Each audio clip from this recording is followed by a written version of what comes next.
রাজশাহী এ তো শিবিরের আতুর ঘর, আর চট্টগ্রামে তো অলরেডি শিবির জন্ম হয়ে গেছে। আর কুষ্টিয়া ভার্সিটিতে পা দিতেও পারবে না কেউ, ওখানে 100 জনের 100 জনই শিবির। কারণ এই পৃথিবীতে আমি দেখলাম গোপালী, নেপালি আর মোদিজি সব পালানোর ধান্দায় আছে। আশা করছি আমার যে ধারণা বাংলাদেশ সম্পর্কে, আমি যতটুকু দেখতে পাচ্ছি, এদেশে ইসলাম এবার সংসদে যাবে। আর একবার যদি যেতে পারে না, 5 বছর লাগবে না, মাত্র 2 বছর ইসলাম এমন কায়দা কৌশল চালাবে, কিয়ামতের আগে এদেশে কোনো মুনাফিক আর ইসলামের কাছ থেকে এদেশ কেড়ে নিতে পারবে। বড় আশা নিয়ে বুক বাঁধেন, এবার দেখবেন যে কোরআন দিয়ে বাংলাদেশ চললে কেমন দেখা যায়। ইনশাআল্লাহ, কোনো ভয় নেই। যত চাপাবাজি করুক, বিভিন্ন মানুষ দেখছে চাপাবাজি করছে। এই যে ফজু পাগলা কি চাপাবাজ, চুয়াডাঙ্গার একজন আছে দুদু মিয়া, এ চাপা ছাড়া কি আছে?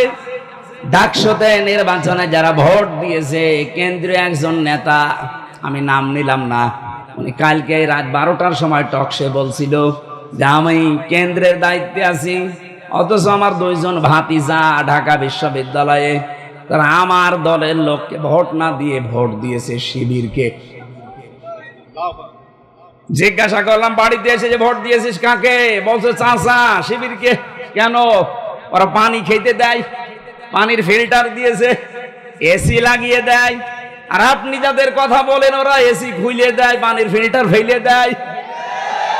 আপনি বাঁচাবেন কি করে? আপনার নিজের ভাতিজায় হাতছাড়া হয়ে যাচ্ছে। এই ডাকসু নির্বাচন 9 সেপ্টেম্বর গেছে, এই রাত থেকে আল্লাহু আকবার ধ্বনি দিয়ে আজান আরম্ভ হয়েছে। জাহাঙ্গীরনগর আমি নিজেও ছিলাম 1 বছর, ওখানে এমন পরিবেশ থমথমে ছিল। ওই সময় পায়খানার ভেতরে ইশারা দিয়ে নামাজ পড়া লেগেছে, এইরকম পরিবেশ গেছে। আর সেখানে আজ উচ্চারণ হচ্ছে লিল্লাহি তাকবীর। এর চাইতে কি দেখতে চান?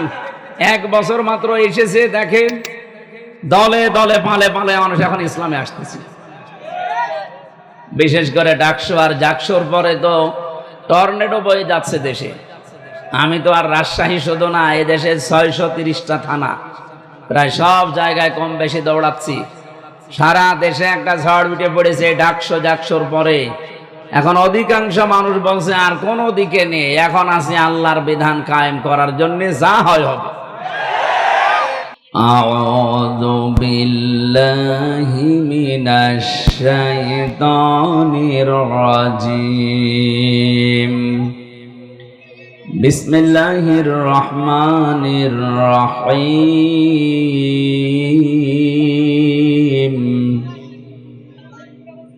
ইয়া বানি আদামা قد أنزلنا عليكم لباسا قد أنزلنا عليكم لباسا يواري سوآتكم وريشا ولباس التقوى ذلك خير ولباس التقوى ذلك خير ذلك من آيات الله لعلهم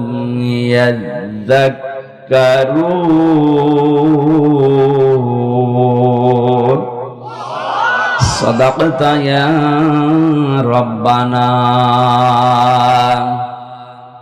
জীবনে কখনো তুমি মিথ্যা বলনি, তাই তো তোমায় পেতে কাঁদে ধরণী। তোমারই মতো নেতা পেলেই গো ফুটতো সুখেরি গোলাপ চামেলি বকুল। বাংলাদেশের ঐতিহ্যবাহী জেলা রাজশাহী, চারঘাট থানার অন্তর্গত নন্দনগাছি হাবিবপুর আলিম মাদ্রাসা ময়দানে বাসুপাড়া দারুল কোরআন হাফিজিয়া মাদ্রাসার উন্নয়ন কল্পে তাফসিরুল কোরআন মাহফিল। এটা 56 বছর চলছে, ঐতিহাসিক একটা অনুষ্ঠান। প্রধান অতিথি সহকারী সেক্রেটারি বাংলাদেশ জামাতে ইসলামী রাজশাহী জেলা শাখা। উনি এই আসনের জন্য বাংলাদেশ জামাতে ইসলামী থেকে নমিনি, এমপি পদপ্রার্থী নয়। কে যেন ঘোষণা দিল যে উনি এমপি পদপ্রার্থী না। বাংলাদেশ জামাত ইসলামী থেকে যে 300 জনকে ঘোষণা দেওয়া হয়েছে, এরা একটাও পদপ্রার্থী না। এরা যদি পদ চেয়ে নেয় কোনোদিন পাবে না। এটা বাংলাদেশ জামাত ইসলামী একটা দৃষ্টান্ত স্থাপন অলরেডি করে ফেলেছে বাংলাদেশে, যা এখনো অন্য কোনো দল করতে পারে নাই। বলেন অন্য কোন দল দেখেন কি শুরু হয়। আমরা এই যে 300 জন নমিনেশন পেয়েছি সারা বাংলাদেশ থেকে, আমরা কেউ পদপ্রার্থী না। এমনকি আমি নিজে কুষ্টিয়া 3 আসনে, উনি বাঘা 4 ঘাটের জন্যে। বলেন তো, জিজ্ঞাসা করেন ওনারে, উনি যেই দিন নাম ঘোষণা হবে ওই দিনও জানতেন কিনা? জানতেন না। অথচ এই পদ পাওয়ার জন্য দেখেন বাংলাদেশে অনেকেই সামনে মারামারি করে মরে যাবে। আমি কি বেশি বলে ফেললাম না? আপনি দেখবেন তারপরে বলবেন। এ পদটা নিয়ে আসতে কমপক্ষে 5-7 কোটি, 10 কোটি, 20 কোটি টাকা তো লাগবেই। এমনকি এ পদ পাওয়ার জন্য অনেকে মরে যাবে, কারণ তাদের উদ্দেশ্য শুধুমাত্র জনগণের সেবা করা না, তাদের আর একটা সেবা আছে। কিন্তু জামাত ইসলামী থেকে এইরকম কোন ধান্দাবাজ নেই। অলরেডি ঘোষণা আপনারা শুনেছেন আমির জামাতের কাছ থেকে, যে এই দল থেকে কেউ যদি এমপি হয়, মন্ত্রী হয়, 5 বছরে তার একটা টাকা বাড়বে না, যা আছে আরো কমে যাবে। এই দেশে 73টা দল, কোন দল এই গ্যারান্টি দেখতো ওই দল থেকে এমপি দাঁড়াবে না? বলবো ঝামেলা করে লাভ কি? আমার ওখানে যিনি আছেন উনি অলরেডি ঘোষণা অলরেডি দিয়েছেন যে দরকার হয় আমি 100 কোটি টাকা খরচ করব, তারপরও এই আসন আমার চাই। আপনার কি লাভ ভাই? আমাদের 1 টাকা খরচও নেই, 1 টাকা তোলার ধান্দাও নেই। আর আপনি 100 কোটি টাকা যদি খরচ করেন, কমপক্ষে 5 বছরে 500 কোটি টাকা তুলবেন। আর যেভাবেই তুলবেন এগুলো তো সব জায়েজ নাকি? এই কারণে আমাদের অবস্থা এই জায়গায় দাঁড়িয়েছে। আগামীতে দাঁড়াবে না ইনশাআল্লাহ। এখানে যাদের নাম দেখলাম, এদের নামে দেখেন এখানে কিছু লেখা আছে। একজনের লিখেছেন আমির বাংলাদেশ জামাত ইসলামী 4 ঘাট উপজেলা, বাংলাদেশ জামাত ইসলামী 4 ঘাট উপজেলার সহকারী সেক্রেটারি, বাংলাদেশ জামাত ইসলামী 4 ঘাট উপজেলার সেক্রেটারি, বাংলাদেশ জামাত ইসলামী নিমপাড়া ইউনিয়নের আমির। আমার মনে হয় বাংলাদেশ জামাত ইসলামী এখন শুধু ইউনিয়ন না, ওয়ার্ড না, এখন ঘরে ঘরে পর্যন্ত পৌঁছিয়ে গেছে। এদেশে এখন একটা ঘরও নেই যে ঘরের মানুষ জানে না যে এদেশে জামাত ইসলামী নামে একটা দল আছে। সে ভালো জানুক আর খারাপ জানুক, এই কথা বলে না কেন? এই খারাপ জানানোর পেছনে এই 54 বছরে যারা দায়িত্বে ছিল তারা দায়ী। এরা এই সত্য মিথ্যা মিশ্রণ করে এদের বিরুদ্ধে শুধু প্রোপাগান্ডা চালিয়েছে। অথচ জনগণের কাছে 54 বছর আসতেই দেয়নি। 1 বছর মাত্র এসেছে, দেখেন দলে দলে পালে পালে মানুষ এখন ইসলামে আসতেছে। বিশেষ করে ডাকসু আর জাকসুর পরে তো টর্নেডো বয়ে যাচ্ছে দেশে। আমি তো আর রাজশাহী শুধু না, এই দেশে 630টা থানা, প্রায় সব জায়গায় কম বেশি দৌড়াচ্ছি। সারা দেশে একটা ঝড় উঠে পড়েছে ডাকসু জাকসুর পরে। এখন অধিকাংশ মানুষ বলছে আর কোন দিকে নেই, এখন আছে আল্লাহর বিধান কায়েম করার জন্য, যা হয় হবে। গত শুক্রবারে আমার ইউনিয়নে জমার নামাজের পরে 18 জন নেতা সবের নেতৃত্ব দেয় এলাকায়। তারা বলছে এতদিন ভুল পথে ছিলাম, এখন আল্লাহর বিধান কায়েমের জন্য আপনার হাতে হাত দেব। আমি বললাম কালেমা পড়ানো লাগবে, বলছে না কালেমা পড়ানো লাগবে না, তবে আসি আপনার সাথে। বলে এতদিন বলে ডাকশো আর জাকশো আমাদের বিবেক খুলে দিয়েছে। সারা দেশে আমি কোরআনে কারিমের একটা আয়াত পড়ছিলাম, এর আগেও বহুবার পড়েছি। ইযা জা নাসরুল্লাহি ওয়াল ফাত, যখন আল্লাহর সাহায্য আসবে হে নবী আপনি বিজয় দেখতে পাবেন। এই যে বিজয় যখন আপনি দেখতে পাবেন, কমপক্ষে 9টা নমুনা আসবে আপনার সামনে। কোন জাতিকে যদি আল্লাহ বিজয় দান করে, 9টা জিনিস একটা একটা করে তাদেরকে দেখায়। প্রথম নাম্বারে ওয়ারাইতান নাসা ইয়াদখুলুনা ফি দীনিল্লাহি আফওয়াজা, হে নবী আপনি দেখবেন দলে দলে পালে পালে মানুষ ইসলামে প্রবেশ করছে। সেদিন 100 হিন্দু পরিবার এসেছে। হিন্দু মানুষরাও এখন বিশ্বাস করছে দেশে ইসলাম ছাড়া নিরাপদে থাকার কোনো দল নেই। গোবিন্দ চন্দ্র পরামানিক, হিন্দু মহাজোটের মহাসচিব সারা বাংলাদেশের, এই লোকটা সেদিন ফেসবুকে লাইভে এসে জানিয়েছে এই দেশে যদি জামাত ইসলামী রাষ্ট্র ক্ষমতা পায়, যত ধর্মের লোক দেশে আছে সবাই নিরাপদে থাকবে। আমার মনে হয় হিন্দু গোবিন্দ চন্দ্র পরামানিককে আমি কানে কানে বলে দিয়েছিলাম। এটা হিন্দু মানুষ, সেই বিশ্বাস করতে পারে, অথচ অনেক আলেম পর্যন্ত এখন দেখছি নামধারী জালেমের কাতারে। মুরব্বী মানুষ এক পা কবর এক পা টাঙায়, এখনো পর্যন্ত জালেম মুনাফিক এবং রাম আর বামদের টাকা খেয়ে ফতোয়া দিচ্ছে যে জামাত ইসলামী কোনো ইসলামী দল না, এটা ভণ্ড ইসলাম, এরা মওদুদের মতবাদ কায়েম করতে চায়। আপনি মরণের আগে এরকম মিথ্যা কথা মিথ্যা তহমত দিতে পারলেন, আপনার তো ঈমান নসিব হবে না। এত বড় মিথ্যা তহমত দেন কি করে? উনি জেলার সহকারী সেক্রেটারি, জিজ্ঞাসা করেন তো এই দেশে জামাত ইসলামী মওদুদিবাদ প্রতিষ্ঠা করতে চায়। মওদুদি আমাদের ইমামের, আমাদের মাযহাবের ইমামও না, ওনার কোনো মাসলাও আমরা নেই না। ওনার একটা বিষয় শুধু আমরা নিয়েছি যে গণতান্ত্রিক পদ্ধতিতে ইসলাম কায়েম করা। হ্যাঁ, আপনার কাছে যদি এটা ভালো না লাগে আপনি অন্য কোনো পদ্ধতি দিতে পারেন, দেন। আমরা তাকে মাযহাবের ইমাম মানি না, কোনো মাসলার ইমামও তারে মানি না। আর আন্দাজে এই তহমতটা আপনি এই 54 বছর লাগিয়ে দিয়েছেন। এই মিথ্যা কথা বলার জন্য আমার মনে হয় তার তওবা করা উচিত, না করলেও লোক বেঈমান হয়ে মরবে। কারণ তার জন্য লক্ষ লক্ষ মানুষ বিভ্রান্ত হচ্ছে। একটা মানুষ যদি একজনকে মেরে ফেলে, তাকে মেরে ফেলেন, তার গুনাহ শেষ। একজন মানুষ যদি 1000 মানুষ হত্যা করার কাণ্ডারি হয়, যেমন হাসিনা, ও তো একজন মারে নাই, ও মানুষ একজন, কিন্তু মানুষ হত্যা করার তালিকায় ওর নাম লক্ষ লক্ষ। এখন হাসিনাকে যদি আপনি একবার মেরে ফেলেন, ওর গুনাহ মাফ হবে না, ওরে কমপক্ষে 2732 বার মারা লাগবে, তাও শুধু 24 সালের জন্যে, আর বাকি সালগুলো বাদ দিলাম। একজন মানুষকে আপনি এতবার মারতে পারবেন? ওর এত জীবন আছে, আর ওর যা জীবন ও তো জীবনই না, ও তো বোনাস হায়াতে আছে। এই কথা বলেন না, ও কি বেঁচে থাকার কথা? এখন তো মরে যাওয়া দরকার, কারণ এখন আমাদের হায়াত নিয়ে বেশি আছে।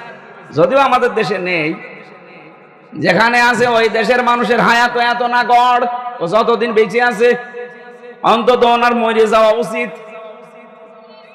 কারণ এই পৃথিবীতে আমি দেখলাম গোপালী, নেপালি আর মোদিজি সব পালানোর ধান্দায় আছে। আমি যেটা বোঝাতে চাই, একজন মানুষ যদি একজন মানুষকে বিভ্রান্ত করে, তার একটা গুনাহ হয়েছে, আর ওই একটা লোকের কথার দ্বারা, কাজের দ্বারা যদি লক্ষ লক্ষ মানুষ বিভ্রান্ত হয়, ওকে আপনি একবার শাস্তি দিলে ওর গুনাহ মাফ হবে না। এই জন্য ইসলামের নাম নিয়ে হোক আর অন্য কোনো নাম নিয়ে হোক, এদেশে যেহেতু এখন সব ইসলাম এক জায়গায় হওয়ার একটা সম্ভাবনা দেখা অলরেডি দিয়েছে, যাদের ভেতরে এতদিন ছোটখাটো বিষয় নিয়ে মতপার্থক্য ছিল এখন সব বাদ দিয়েছে। তারা বলছে এবার ইসলামের বাক্স যাবে একটা।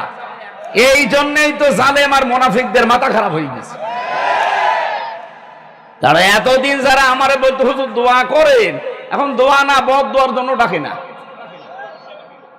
তারা বুঝে ফেলেছে যে 8 দল না, এদেশে আরো যারা ইসলাম চায় তারা যদি সব এক হয়ে যায়, এখন যাদের ডাকে সাড়া দিয়ে হচ্ছে তাদের বিরুদ্ধে টার্গেট লাগাও। এই কারণে জামাত ইসলামী ভণ্ড, এরা মওদুদিবাদ, এই কথাগুলো এই 54 বছর পরে আবার নতুন করে আরম্ভ করেছে অনেক আলেম নামে জালেম।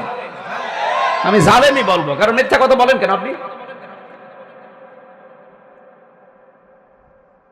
সুতরাং জামাত ইসলামী এখন আর ফো দিয়ে শুধু তাবিজ করে এদেশ থেকে উড়িয়ে দেওয়া যাবে না। এ কিন্তু রাজধানী থেকে শুরু করে ওয়ার্ড পর্যন্ত এদের কমিটি এখন একেবারে শিকড় গেড়ে অলরেডি মাটি নিচে চলে গেছে।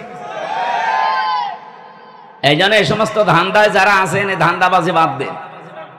এদেশের মানুষ এখন কিন্তু সচেতন। আগস্টের 5 তারিখের আগে দেশের মানুষ আর বসবাস করে না। এখন চলছে সেপ্টেম্বর মাসের 17 তারিখ না 18 তারিখ। এই জন্য হিসাব নিকাশ করে চলেন। আশা করছি আপনাদের বিবেক খুলবে। এরপরও যদি কেউ দাদা বাবুদের কথায় নাচেন, যা হয়েছে আপার আপনাদেরও তাই হবে। আপনাদের আমরা ভালোবাসি, আপনারা মজলুম মানুষ। আশা করছি অন্তত ভারতের আগ্রাসন যেন এদেশে আর ডানা বাঁধতে না পারে। যাদের দ্বারা বাঁধবে জাতি কিন্তু খুব সতর্ক, তাদেরকে চিনে ফেলবে, জীবনের মতো তাদেরকে তালাক দেবে। এদেশে কোনো ভারত প্রীতি চলবে না। কথা বলেন না কেন? এই দেশ যদি চলে, দেশের 18 কোটি মানুষের সিদ্ধান্ত অনুযায়ী চলবে। কোন দাদা কোন বাবার কথায় আমরা চলতে চাই না। আজকের মাহফিলে আলোচনা রাখলেন সেই খুলনা থেকে এসেছে অনেক কষ্ট করে মাওলানা রবিউল ইসলাম, মাওলানা হোসাইন মাহফুজ। ব্যবস্থাপনায় আছেন আব্দুল্লাহ আল মামুন উজ্জ্বল মাস্টার। ওখানে দাওয়াত দিয়েছিলেন আমার যিনি রওশন আলম নাকি যেন নাম ব্যক্তিটার, রওশন আলম। মঞ্চে বসে আছেন আপনাদের এলাকার অবশ্যই সম্মানিত, নয়তো এখানে আপনারা চেয়ার দিতেন না। এদের সম্মান আর মর্যাদা কামনা করছি তাদের ঈমান এবং আমল অনুযায়ী। আমি যে কথা বলি ওখান থেকে একটা শিক্ষা বের করার চেষ্টা চালাই। দেখেন তো কেন ওনাদের আগে সম্মান কামনা করলাম। আল্লাহ রাব্বুল আলামিন জানিয়েছেন, ইয়ারফাউল্লাহুল্লাযীনা আমানু মিনকুম ওয়াল্লাযীনা উতুল ইলমা দারাজাত। তোমাদের ভেতরে যারা ঈমান আনে আর ঈমানের দাবি অনুযায়ী যে মানুষগুলো ইলম অর্জন করে আমল করে, এই দুইটা গুণ যাদের ভেতরে আমি দেখতে পাই। ইয়ারফা এটা মোজারে, বর্তমান ভবিষ্যৎ, প্রেজেন্ট ফিউচার। আল্লাহ পাক দারাজাতুন না দিয়ে দারাজাত বহুবচন দিয়ে জানাতে চেয়েছেন। এই দুটো গুণে গুণান্বিত যারা অর্জন হবে, দিন যত যাবে তাদের মর্যাদা তত বাড়তেই থাকবে। আল্লাহ শুধু বাড়িয়ে দেবে তা না, বাড়াতেই থাকবে। এই জন্য আশা করছি যারা এখানে স্টেজে চেয়ার পেয়েছেন, ঈমান অবশ্যই আপনাদের আছে। ঈমান এবং আমল করা লাগবে আপনাদের জ্ঞান যোগ্যতা ইলম অনুযায়ী। কারণ বহু মানুষ তাদের জ্ঞান অনুযায়ী যোগ্যতা অনুযায়ী কাজ করে না, এই জন্য তাদের মর্যাদা সম্মান দুনিয়াতে আল্লাহ আরো নষ্ট করে দেয়। কথা বোঝেন আমার? আমি নাম নিলাম না। বহু মানুষের জ্ঞান আছে, যোগ্যতা আছে, কিন্তু সে অনুযায়ী সে চলে নাই। এই জন্য আল্লাহ পাক তাকে তার উপরে তুলতে তুলতে এত নিচে নামিয়ে দিয়েছে যে সেখান থেকে আর উঠে আসা সম্ভব না। আপনাদের এই আসনের যিনি মন্ত্রী ছিল, কোথায় উঠেছিল? আল্লাহ এত নিচে নামিয়ে আছে। আমি সেদিন কোন দেশে যেন গিয়েছিলাম, সিঙ্গাপুর নাকি মালয়েশিয়া যেন, সেখানে যে দেখি নিচে বসলাম, হোটেলে দেখি চা খাচ্ছে। সালাম দিলাম, আসসালামু আলাইকুম। ওয়ালাইকুম আসসালাম বলবে তো না, বলছো হুজুর আমরা আগেই পালিয়েছি। আর সালামের জবাব না দিয়ে বলে ওয়ালাইকুম আসসালাম বলবে না, বলছে আমরা আগেই পালিয়েছি। আপনি পালালেন কেন? এটা কোন জেলা যেন? রাজশাহী। এর পাশে নাটোর। ওখানে আর এক মন্ত্রী ছিল, খালি পলক মারে। কি অবস্থা এখন দেখেন। সেদিন আমি আদালতে হাজিরা দিতে গিয়েছিলাম আমার মামলার, যে দেখে আল্লাহর ওলি কাঁদতেছে, অথচ কি গেট আপ ছিল দেখেছেন, এক এক সময় এক এক সাজে থাকতো। এখন আপনজন বলতে তার কাছে আর কেউ নেই, তার যে পরিচয় দেবে সে পরিচয় দিলেও ভয় পায়। আপনজন যারা স্ত্রী পুত্র শব্দ বাইরের দেশে চলে গেছে, তার কাছে এখন এক প্যাকেট বিরিয়ানি নিয়ে খাবার নিয়ে কেউ যাবে সেই রকম মানুষও নেই, অথচ কি দাপট ছিল তার। এই জন্য আমার মনে হয় পলক সাহেবের কাছে শিক্ষা নেওয়া দরকার। মাত্র 1 বছর 1 মাসে তার চেহারা যা হয়েছে, আপনি এখন দেখলেও চিনতে পারবেন না পলক না পলকের দাদা। কি অবস্থা হয়েছে। আমিও 3 বছর ছিলাম, কিন্তু আমার চেহারাটা পাল্টায়নি। এবার যদিও এরকম 100 গুণ কষ্ট আমারে দিয়েছে। আমার মাথার চুল থেকে পায়ের তালু পর্যন্ত 1 ইঞ্চি জায়গা বাকি নেই যেখানে জালেমরা টর্চার করে নাই। আমার উল্টো করে 11 ঘন্টা টাঙিয়ে রেখেছিল। এত পিটানো পিটিয়েছে, প্রায় 4-5 জন মিলে চোখ বেঁধে। আমার পেছনে শুধু ম্যাডাম ছাড়া কাউকে দেখানো যায় না। এই যে চেয়ার দিয়েছেন তো ভালো, যদি কাঠের চেয়ার দিয়েছেন বসতে পারতাম না। এত কিছু করার পর অন্তত এখন টিকে আছি। আরো মাত্র 1 বছরে মনে হচ্ছে কব্বরে অর্ধেক চলে গেছে, তাও তো কিছু এখনো টের পাননি। জালেম যারা এখনো পর্যন্ত, যে মানুষগুলোর বৃদ্ধি কমে না, তারা যেন মাঝে মাঝে পলকের দিকে একটু তাকায়। তাকানো লাগবে না, শুধু ওর ছবির দিকে তাকাবেন আর পলক মারবেন। এই জন্য জ্ঞান ছিল তার, ইমানও ছিল কম বেশি, কিন্তু জ্ঞান অনুযায়ী কাজ না করার কারণে আল্লাহ তুলেছিল উপরে। এখন এত নিচে নামিয়েছে, সেখান থেকে উঠে আসা আর সম্ভব না। যা স্বপ্ন দেখতে পারেন, কিন্তু বাস্তবে রূপ নেওয়া অত সহজ না। এই জন্য যারা বসে আছেন আশা করছে ইমান আছে এবং জ্ঞানও আছে। এই জ্ঞান অনুযায়ী দুনিয়াতে কাজ করার তৌফিক আল্লাহ তাদের দান করেন, বলেন আমিন।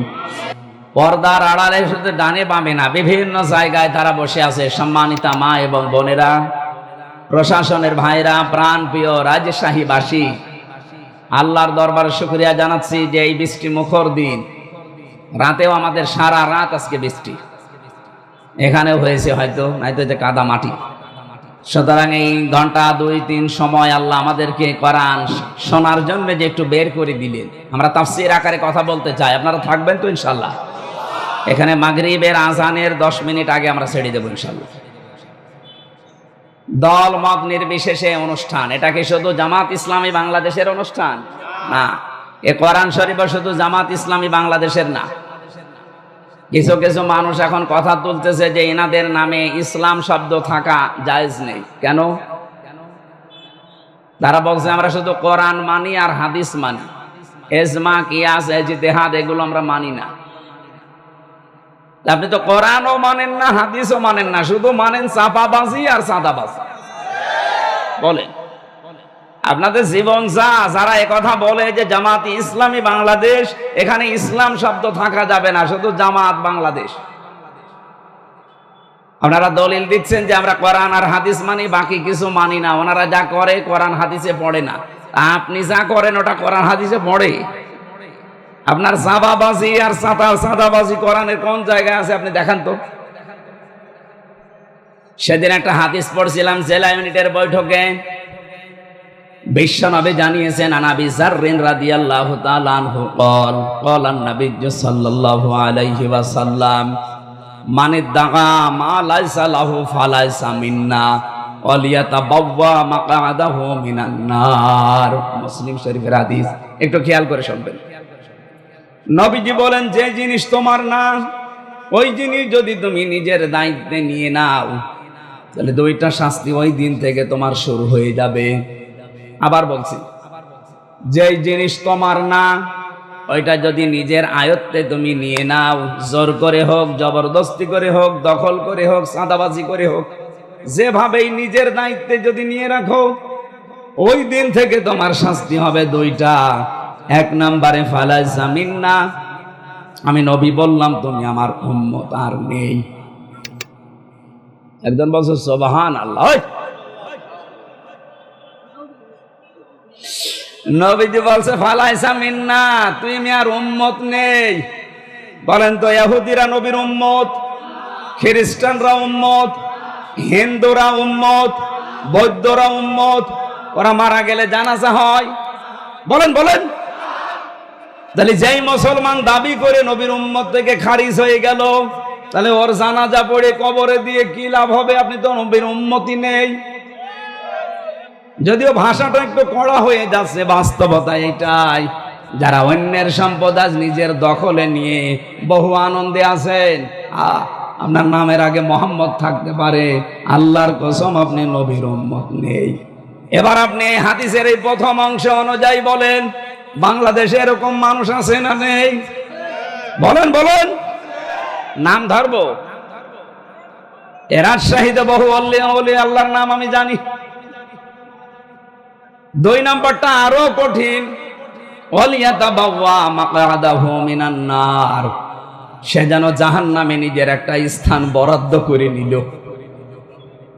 আমার তো হাদিস পড়ার পর থেকে ভয় যে 1 বছর 1 মাসে বহু নবীর উম্মত দাবিদার খারিজ হয়ে গেছে। আমি আমার কুষ্টিয়ারটা জানি, বহু মানুষ এখন আর নবীর উম্মত নেই। ইহুদি মরে গেলে যদি আমার জানাজা পড়াতে না ডাকেন, নবীর উম্মত যে লোকটা আর নেই, ও মরে গেলে আমার জানাজা পড়াতে ডাকেন কেন? ওর জন্য আমি না কাবার ইমামত যদি এসে জানাজা পড়াই কবুল হবে? বলেন বলেন, কি বলবে সেই ইমাম সাহেব এসে? বিসমিল্লাহি ওয়া আলা মিল্লাতি রাসূলিল্লাহ, আল্লাহর নামে রাসূলের দলে তুলে দিয়ে গেলাম। অত আল্লাহর নামেও নেই, রাসূলের দলেও নেই। আশা করছি আপনার বিবেকে ধাক্কা লাগবে। এরপরেও যদি কারো বিবেক না খোলে, আমার মনে হয় তার বিবেকের ওপরে কুকুরে পেশাব করেছে। দেখেন স্যার বলছে ঠিক। 2 নাম্বারটা যেহেতু আরো কড়া, ওয়ালিয়াতা বাওয়া মাকআদাহু মিনান নার, সে যেন জাহান্নামে নিজের একটা স্থান বরাদ্দ করে নিল। আল্লাহ তুমি আমাদেরকে বাঁচাও। হ্যাঁ, এখানে একটা টিকা আছে, হাদিসের টিকাটাও বলছি, এদিকে তাকান। বহু মানুষ এই 1 বছরের ভেতরে ফতোয়া দিয়েছে যে বাংলাদেশ জামাত ইসলাম ওই হাদিসের ভেতরে আছে। কেন? কারণ তারা ইসলামী ব্যাংক দখল করে নিয়েছে। এত বড় ডাহা মিথ্যা কথা আপনি বলতে পারলেন? ইসলামী ব্যাংকে আপনার বাবার, যাদের ব্যাংক তারা ফেরত পেয়েছে, এদের মাথার ঘাম পায়ে ফেলা ব্যাংকটা এতদিন হাত ছাড়া হয়ে গিয়েছিল, এতদিন কেড়ে নিয়েছিল জালেমরা, এখন তারা ফেরত পেয়েছে। এটা চিন্তায় বলে না নিজের জিনিস নিজে ফেরত পাওয়া। আপনার কোন জিনিস যদি হাত ছাড়া হয়ে যায়, ওইটা যদি আপনি ফেরত পান, তাহলে এই হাদিসের শাস্তির আওতা মুক্ত থাকবেন। সুতরাং আন্দাজে এই দোষ দেওয়া যাবে না যে এরাও ছিনতাইকারী। ডাকসুতে নির্বাচনে যারা ভোট দিয়েছে, কেন্দ্রীয় একজন নেতা, আমি নাম নিলাম না, উনি কালকে রাত 12টার সময় টকশে বলছিল যে আমি কেন্দ্রের দায়িত্বে আছি, অথচ আমার 2 জন ভাতিজা ঢাকা বিশ্ববিদ্যালয়ে, তারা আমার দলের লোককে ভোট না দিয়ে ভোট দিয়েছে শিবিরকে। জিজ্ঞাসা করলাম বাড়িতে এসে যে ভোট দিয়েছিস কাকে? বলছে চাচা শিবিরকে। কেন? ওরা পানি খেতে দেয়, পানির ফিল্টার দিয়েছে, এসি লাগিয়ে দেয়। আর আপনি যাদের কথা বলেন ওরা এসি খুলে দেয়, পানির ফিল্টার ফেলে দেয়। আপনি বাঁচাবেন কি করে? আপনার নিজের ভাতিজা হাতছাড়া হয়ে যাচ্ছে। এদেশে এখন যে অবস্থা চলছে, জোর করে জবরদস্তি করে টিকে থাকা এই দেশের মানুষের কাছে আর সম্ভব না। এদেশের মানুষের মনের ভেতরে প্রবেশ করতে হলে এদের জন্য কাজ করা লাগবে। কথা বলে না কেন? আর এই সক্ষমতা বাংলাদেশ জামাত ইসলামের ভেতরে আছে। কারণ এই দল করতে হলে আপনাকে জামাত কর্মী হওয়ার আগে সমাজ কর্মী হওয়া লাগবে। আন্দাজে উড়িয়ে এসে জুড়ে বসে আমি জামাতের নেতা হবে না, আপনাকে আগে জামাত কর্মী দাবি করলে সমাজ কর্মী হওয়া লাগবে। বাংলাদেশ জামাত ইসলামীতে ওয়ার্ড থেকে শুরু করে কেন্দ্র পর্যন্ত একটা মানুষ আপনি দেখাতে পারবেন না যেখানে কাজ ছাড়া কেউ আছে। ও যদি রাস্তা ছাড়ো দেওয়া হয় তাও কাজ করে খায়, আর কাজ করে খেলে প্রতি মাসে যদি 15,000 টাকা উপায় হয়, 100 টাকার 5 টাকা তারা এমনিতেই জামাত ইসলামকে দান করবে। এটা জোর করা না, জবরদস্তি করা না, তার নিজের ইচ্ছায় সে দিয়ে আসবে। যার যেভাবে ইনকাম তাকে ওইভাবে দেওয়া লাগবে। কেউ যদি 1 লাখ টাকা উপায় করে মাসে, তারও 100 টাকায় 5 টাকা। আমার যেমন দেওয়া লাগে আপনারও দেওয়া লাগবে। অন্য কোন দলের এই সিস্টেম আমি পাইনি। আপনি যদি দেখাতে পারেন চলেন আমারে নিয়ে দেখান। আপনারা যে আন্দাজে এক ফতোয়া দেন যে এরা চাঁদাবাজি করে, এরা এত টাকা পায় কোথায়, আপনি আসেন আমার সাথে, আপনাকে আমি একেবারে পাই টু পাই দেখাবো যে টাকা আসে কোত্থেকে। এদের নামে 1 বছর 1 মাস পার হয়ে গেল, একটা চাঁদাবাজির মামলা নেই সারা বাংলাদেশে। আপনি কি করেন কি? এখনো পর্যন্ত মিথ্যা দোষ এদের উপরে চাপিয়ে দেন যে ছাত্রলীগ এদেরকে ভোট দিয়েছে। আপনার বিবেকে কি হয়েছে বলেন তো? ছাত্র দল যদি 5,000 ভোট পায়, ঢাকা বিশ্ববিদ্যালয়ে ছাত্র শিবিরে মনে করেন 5,000, এখনো যে 9,000 বেশি পেয়েছে, 9,000 কি ফেরেশতা দিয়েছে? আপনারা বলছেন ছাত্রলীগ দিয়েছে, আপনার লজ্জা করে না কথা বলতে? তাদের নিষিদ্ধ করা হয়েছে, দেশ থেকে তারা পালিয়েছে। আপনি এত দিন ধরে রাজনীতি করে এরা 14,000 প্লাস পায়, আর আপনি 5,000। আপনার বরাবর যদি হয় 9,000 ভোট বেশি পায় কি করে? তাহলে আপনার রাজনীতি করার দরকার কি? আপনি তো দেউলিয়া হয়ে গেছেন। এই গোপন কথা মানুষকে বলা লাগে? এসব কথা বললে মানুষ বুঝে ফেলবে না? এমনিতেই দলে দলে মানুষ আসতেছে। আজ বড় বড় ব্যবসায়ী যারা বাংলাদেশের সব আমিরে জামাতের কাছে যে ধর্ণা দিচ্ছে যে আপনারা আছেন, আমাদের চিন্তা নেই, কেন আপনাদের কাছে জানে কেন? এখনো কিন্তু ভরাডুবি হওয়ার আগে চিন্তা করেন। ঢাকা বিশ্ববিদ্যালয়, জাহাঙ্গীরনগর বিশ্ববিদ্যালয়, যেখানে আযান দেওয়া পর্যন্ত নিষেধ ছিল, সলিমুল্লাহ হলে, মহসিন হলে আমি নিজে দেখেছি আযান দেওয়া এই 16 বছর নিষেধ ছিল। 16 বছর আযান হয়নি। ছাত্রলীগের ভাইরা বলতো আযান দিলে আমাদের ঘুমের ডিস্টার্ব হয় ফজরের সময়, এই জন্য আযান বন্ধ। এই ডাকসু নির্বাচন 9 সেপ্টেম্বর গেছে, এই রাত থেকে আল্লাহু আকবার ধ্বনি দিয়ে আযান আরম্ভ হয়েছে। জাহাঙ্গীরনগর আমি নিজেও ছিলাম 1 বছর, ওখানে এমন পরিবেশ থমথমে ছিল ওই সময়, পায়খানার ভেতরে ইশারা দিয়ে নামাজ পড়া লেগেছে, এইরকম পরিবেশ গেছে। আর সেখানে আজ উচ্চারণ হচ্ছে লিল্লাহি তাকবীর। এর চাইতে আর কি দেখতে চান? ডাকসু জাকসু যদি এই অবস্থা হয়, আপনি রাজশাহী এ তো শিবিরের আতুর ঘর, আর চট্টগ্রামে তো অলরেডি শিবির জন্ম হয়ে গেছে, আর কুষ্টিয়া ভার্সিটিতে পা দিতেও পারবে না কেউ। ওখানে 100 জনের 100 জনই শিবির। যেখানে আছে সেখানে আপনার এখন ভয়। এখন বলছে আমরা ডাকসু নির্বাচন চাইনি, আমাদের উপরে চাপিয়ে দেওয়া হয়েছে। আমার মনে হয় কয়েকদিন পরে তারা এই কথাও বলবে যে জাতীয় নির্বাচন আমরা চাইনি, চাপিয়ে দেওয়া হয়েছে। আমরা চেয়েছিলাম ওই আপার মতো রাতের ভোট দিনে করিনি, এই দিনের ভোট রাতে করিনি। আশা করছি আপনাদের বিবেক খুলবে। এখনো থামেন, নাই তো যা আরম্ভ করেছেন শেষে মাথা গোজার ঠাঁইও পাবেন না। আর এবার বাংলাদেশে যে অবস্থা তৈরি হয়েছে, আমি খোলাখুলি বলছি ভাই, কোনো গোপন কথা না। এই দেশে এখন দল 2টা, হয় ইসলাম না ইসলামের হয় বিপক্ষে। এখন এক দল আছে এই দেশে শয়তানের দল, আর এক দল আল্লাহর দল। সে যে নামে আসুক, যারা আল্লাহর বিধান কায়েম করতে চায় তারা আল্লাহর দল, যারা শয়তানের বিধান কায়েম করতে চায়, মানুষের তৈরি করা আইন, সে যে নামে আসুক ও শয়তানের দল। এই কথা বলেন না কেন? সুতরাং এই দেশে আর আপনি মাঝখানে থাকতে পারবেন না, যে কোনো একদিকে যাওয়াই লাগবে, হয় থাকবেন না যাবেন। এদেশে এখন সামনে কিন্তু বদরের ময়দান অলরেডি আসতেছে। বদরের ইতিহাস পড়েছি যে ছেলে বাবার বিপক্ষে অস্ত্র ধরেছে, স্বামী স্ত্রীর বিপক্ষে অস্ত্র ধরেছে, এবার বলেন তো সেই অবস্থা আসতেছে না? ভোট ভোট না, এটা ভোট যুদ্ধ। শুধু দোয়া দরুদ পড়ে আর তসবিহ পড়ে এবার হবে না, যুদ্ধ যেমন করা লাগে ভোট ও যুদ্ধ, যুদ্ধের ময়দানের মতো আসা লাগবে।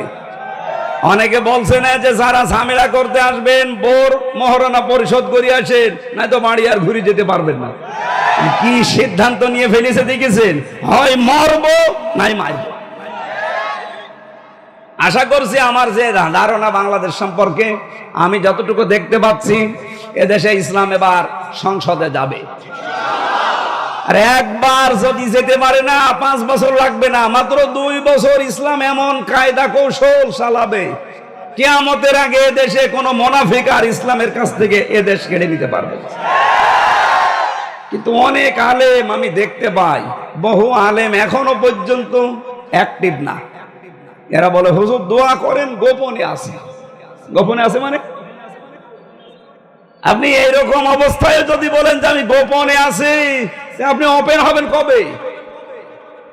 ইসলাম চলে আসলে আপনি ওপেন হবেন, তখন আপনার দরকার কি? আর আপনার কেন এই ধারণা হয় এই অবস্থা তৈরি হওয়ার পরে যে ইসলাম যদি না আসে তাহলে আমি অ্যাক্টিভ ভাবে নাজমুল হকের পক্ষে কাজ করবো আর ইসলাম আসবে না, তখন আমার ইমামতি থাকবে? তো আপনি ইমামতি নিয়ে আসেন। ছেলে যদি মাইক হাতে নিয়ে এলাকার মানুষকে শোনায় যে আমার বাবার সম্পদ আমি পাই কি না পাই আমার সন্দেহ লাগে, বলেন তো এটা কি বৈধ সন্তান না জারজ? বলেন বলেন, আপনার বাবার সম্পত্তি আপনি পাবেন না, পাবে কি রবিউল? এরকম তৈরি করে দিল আল্লাহ, এত সহজ। এর বড় আপনার মনের ভেতরে দোদুল্যমান অবস্থা কেন? আশা করছি সব বাদ দিয়ে দেন।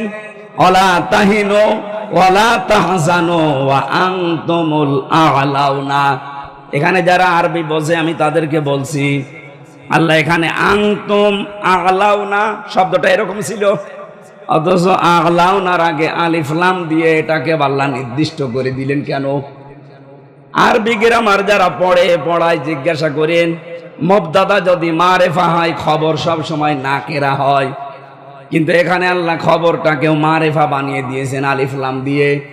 আনতুম আ'লাউনা না আনতুমুল আ'লাউনা।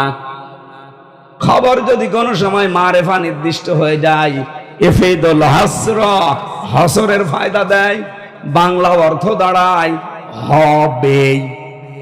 গ্যারান্টি আমির হামজার না আল্লাহর? ওরা যে শাহীবাসী, আল্লাহ যদি গ্যারান্টি দেয় যে আপনার ভয় কিসের আর মনের ভেতরে কেন হীনমন্যতায় ভোগেন? কোনো ভয় নেই, কোনো চিন্তা নেই, কোনো দুশ্চিন্তা নেই। আল্লাহ বলেন বিজয় হবে যদি মুমিন হতে পারো। কি হতে পারো? বলেন বলেন। আমার প্রশ্ন আমার রাজশাহীবাসীর কাছে, বিজয় দেওয়ার একচ্ছত্র মালিকানা কে? আরো জোরে বলেন। মুমিন হওয়ার মালিক কে? এদিকে আসে। আল্লাহ মুমিন হবে? আল্লাহ তো মুমিন আছে। একেবারে সব হা বললে হবে? আমি আবার প্রশ্ন করছি, বিজয় দেওয়ার একচ্ছত্র মালিকানা ভারতের, আমেরিকার, কার? আর মুমিন হওয়ার দায়িত্ব কার? আমাদের। তাহলে আমাদের মুমিন হওয়া লাগবে নাকি? আশা করছি আমরা কাঙ্ক্ষিত মানের মুমিন হতে হলে 50টা বিষয় আছে কোরআনের ভেতরে। 50 জায়গায় আল্লাহ মুমিনের বিভিন্ন গুণাবলী দিয়েছেন। আপনারা ওইগুলো দেখে দেখে দেখে দেখে পড়ে নিজের ভেতরে অর্জন করেন। সামনে ইসলাম আসতেছে, আপনি একটু বুক বাঁধেন, বড় আশা নিয়ে বুক বাঁধেন। এবার দেখবেন যে কোরআন দিয়ে বাংলাদেশ চললে কেমন দেখা যায় ইনশাআল্লাহ। কোনো ভয় নেই। যত চাপাবাজি করুক, বিভিন্ন মানুষ দেখছে চাপাবাজি করছে, এই যে ফজু পাগলা কি চাপাবাজ। চুয়াডাঙ্গার একজন আছে দুদু মিয়া, এ চাপা ছাড়া কি আছে? আশা করছি এই মানুষদের কথায় বিভ্রান্ত আমরা হব না। আমরা কোরআনের উপরে 100% বিশ্বাস রাখতে চাই ইনশাআল্লাহ। দরুদ পড়ছি, সালাম পড়ছি নবীর উপরে। তেলাওয়াতকৃত আয়াত আমার সূরা আরাফ 26 নাম্বার আয়াত, একটা মাত্র আয়াত পড়েছি। লক্ষ লক্ষ হাদিস থেকে একটা হাদিসের অর্ধেক পড়েছি। এবার আসেন তো এই দুইটার সামনে নিয়ে কিছু কথা বলি। সূরা আরাফ এর বাংলা অর্থ হচ্ছে প্রাচীর। আরাফ নামক একটা প্রাচীর আল্লাহ বানিয়েছেন। অবাইনাহুমা হিজাব ওয়া আলাল আরাফি রিজালুন ইয়ারিফুনা কুল্লাম বিসীমাহুম ইলা আখিরি আয়াত। আরাফ নামক একটা প্রাচীর আল্লাহ জান্নাত আর জাহান্নামের মাঝে আল্লাহ বানিয়ে রেখেছেন। নবীজি বলেন আল্লাহ এখানে কিছু মানুষকে দাঁড় করিয়ে রাখবে, এদেরকে জান্নাতেও দেবে না জাহান্নামেও দেবে না। এদিকে তাকান। সাহাবী প্রশ্ন করলেন, হে নবী এদেরকে জান্নাতে দেবে না কেন? নবীজি বললেন এরা জান্নাত পাবে না শুধু একটা কারণে, এদের সবই ভালো ছিল, মা বাবার সাথে আচরণ ভালো ছিল না। এবার আসেন আমি মেয়েদেরকে 2 মিনিট বলবো। সম্মানিতা মা বোনেরা, আমি খুব ভালোবাসি আপনাদেরকে, কারণ নবীজি বলেন আমার কাছে 3টা জিনিস প্রিয়, একটা সুগন্ধি, একটা নামাজ, আর একটা মেয়ে মানুষ, সেটা আমার নিজের স্ত্রী। এই জন্য মা বোনদেরকে আমিও ভালোবাসি নবীর হাদিস অনুযায়ী। আরাফ সূরার তাফসীর পড়তে গিয়ে আমি দেখলাম আপনারা অধিকাংশ জাহান্নামে দৌড়াচ্ছেন। নিজে শুধু না, 4 জন পুরুষ মানুষকে সাথে নিয়ে যাচ্ছেন, হয় বাবাকে, নাই বড় ভাইকে, নাই স্বামীকে, নাই বড় ছেলেকে। এই যে সন্তানগুলো আমরা আজ মা বাবার সাথে খারাপ ব্যবহার করার কারণে আমরা আজ আরাফ নামক জায়গায় দাঁড়িয়ে আছি, জান্নাতে যেতে পারছি না। এটা শুধু আমার একা দোষ না, এই দোষে দোষী আমার বউ। এই কথা বলেন না কেন? 100টার 98টা পরিবারে বউর কারণে স্বামী তার মা বাবার হক আদায় করতে পারে না। এরকম বউ রাজশাহী নেই? বলেন বলেন। সম্মানিত মা বোনেরা, শুধু মনে করে অনেকে যে নামাজ পড়ি, রোজা রাখি, কালো বোরকা পরি, আমি জান্নাত পাবো না। মানে কে বলেছে আপনাকে? আপনার স্বামী যেটা পছন্দ করে ওটা যদি জায়েজ হয়, মাস্ট বি আপনাকে ওটা পছন্দ করা লাগবে। আপনার স্বামী পছন্দ করছে আপনার মা বাবা, তার মা বাবা তার সাথে থাকবে, খেয়ে থাক না খেয়ে থাক তার সাথে থাকবে। কিন্তু আপনি এটা চান না। পারিবারিক জীবনে যে সমস্যাগুলো আমরা প্রতিনিয়ত ফেস করছি, যার জন্য হাজারো সংসার ভেঙে যাচ্ছে, হাজারো মানুষ সন্তানগুলো আমরা জাহান্নামী হয়ে যাচ্ছি, জান্নাতে যেতে পারছি না, এগুলো নিয়ে একটা বই লিখিত আছে আমার। দাম্পত্য জীবনের স্বামী স্ত্রীর যে ঝগড়াঝাটি, কলহ, মারামারি, গন্ডগোল, এবং এটা সমস্যার এই সমাধান কি কি করা লাগে, আমি কোরআন হাদিস থেকে প্রায় 128 পৃষ্ঠা পর্যন্ত লিখেছিলাম বিভিন্ন রেফারেন্স দিয়ে। আমার গাড়িতে পাওয়া যায়, আপনারা মেয়েদের জন্য নিয়ে যাবেন ওই বইটা, বিস্তারিত এই ওয়াজগুলো ওখানে লেখা আছে বাংলায়। আশা করছি ওটা নিয়ে পড়াবেন। ওদের মনটা আল্লাহ যেন ফাতেমাতুজ জোহরার মতো, হযরত রুকিয়ার মতো উদার করে দেন। বলেন আমিন। 2 নম্বরে সাহাবী বললেন, হে নবী এরা জান্নাতে যেতে পারছে না মার বাবার অবাধ্যতার কারণে, জাহান্নামেও এরা যাচ্ছে না। নবীজি বললেন, না, এদেরকে আল্লাহ জাহান্নামেও দেবে না। বিশ্ব নবী ওই দিন একটা কথা উচ্চারণ করেছিলেন, এদেরকে আল্লাহ জাহান্নামে দেবে না একটা কারণে, এরা দুনিয়ায় যাই করুক না কেন দিন কায়েমের জন্য এরা চেষ্টায় ছিল। এই হাদিসের যে ব্যাখ্যা আমি পড়েছি, মুহাদ্দিসিন কিরাম লিখেছেন, কোন মানুষ যদি মন থেকে জমিনে আল্লাহর বিধান কায়েম করার জন্য চেষ্টা করে, দিন কায়েমের জন্য যদিও চেষ্টা অব্যাহত রাখে, জমিনে যদি বিধান কায়েম নাও হয়, আল্লাহ তাকে অন্তত জাহান্নামে দেবে না। আপনার চাইতে যেহেতু কোরআন হাদিস হালকা হলেও বেশি পড়েছি, আমি কোরআনের ওপরে আমার অনার্স মাস্টার্স করা আছে, আল্লাহর কসম এই হাদিসের ব্যাখ্যা আমি যা বুঝেছি সেইটাই বোঝায়। পৃথিবী থেকে যদি জাহান্নামে যেতে না চান, দিন কায়েমের জন্য যারা এই জমিনে চেষ্টা করছে, আপনি তাদের সাথে থাকবেন।